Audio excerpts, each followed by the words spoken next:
Jed, nakarating na ba ngayong araw yung articles of impeachment laban kay VP Sara?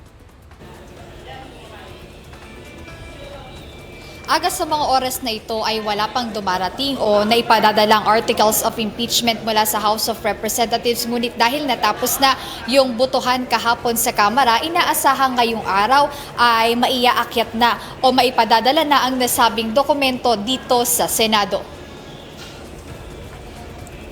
Matapos ang pagpapalit ng liderato sa Senado kahapon, hindi pa napag-uusapan kung paano ang magiging trato ng bagong Senate leadership sa impeachment ni Vice President Sara Duterte. Naging abala kahapon ang mga senador sa nangyaring komosyon ng magpakitang personal sa plenaryo si Senator Ronald Bato de la Rosa na halos 6 na buwang wala sa Senado. Dahil dito, ito ang naging sentro ng mga kaganapan sa Senado hanggang kinagabihan. Ngunit nang matanong sa isang ambush interview si Senator Amy Marcos kaugnay ng impeachment, naniniwala siya na magbabatay ang kasalukuyang liderato sa kung ano ang nakasaad sa konstitusyon. Tignan natin, pero I have no doubt the new Senate President as well as the new majority will comply with their duty to follow the Constitution and all the laws. Bago pa man magsimula ang sesyon kahapon, nanindigan ang mga dating miyembro ng minorya gaya ni Senator Bongo na gagawin niya lang ang kanyang tungkulin o dapat na trabaho sakaling umakyat ang articles of impeachment laban sa Vice-Presidente.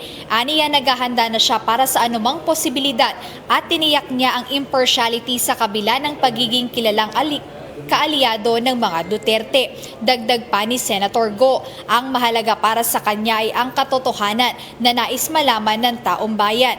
Dahil dito binigyang diin din niya na tutungo siya sa kung saan dadalhin ng mga ebidensya. Aga kaugnay nito na una nang sinabi ng mga dating miyembro ng minorya bago magpalit yung liderato ng Senado kahapon na yung nangyaring change of leadership dito ay walang kinalaman dun sa mga bali-balitang umano'y pagpigil doon sa pagko-convene ng Senado bilang isang impeachment court para masimulan yung paglilitis kay Vice President Sara Duterte. Kaugnay nito, tiniyak naman ng minorya na hindi nila pipigilan yung pagko-convene ng Senado at gagawin nila yung kanilang constitutional mandate pagdating dito sa inaasahang impeachment ng pangalawang Pangulo sa Senado. Ayan muna update, balik sa inyo Aga. Maraming salamat, Jed Neresina.